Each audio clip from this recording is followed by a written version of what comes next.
The Southeastern Minnesota Interfaith Immigrant Legal Defense says recent ICE raids have been making some immigrant community members too afraid to leave the house. There are local organizations that are stepping up so they can get the essentials like food. KIMT News 3's Evan Berg spoke with Smiled, that's that organization. Now, Evan, how are nonprofits in the area trying to help with these worries? Ryan, I spoke with Phil Wheeler, the chair of Smiled, and he says they've been hearing from many in the immigrant community who are worried even if they're naturalized citizens. There have been ICE arrests when people have been going to work, dropping kids off at school, and even at doctors' offices, and many are worried about being misidentified.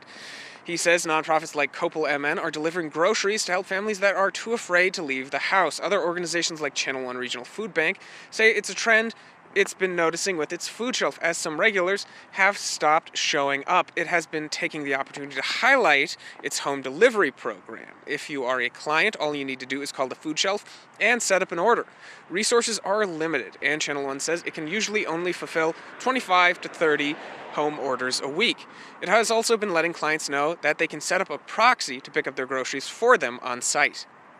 A lot of people are unfortunately going hungry or afraid to go get the food that they need, and we're here for anyone who needs our support. It's nice to know what options you have, and Channel One does have some great options. Channel One says setting someone up as a proxy to get your groceries is as simple as making a phone call to the food bank, and it can be anyone you trust. It can be a friend, family member, neighbor, coworker, anyone, and removing them is just as easy. Live in Rochester, Evan Berg, KIMT News 3.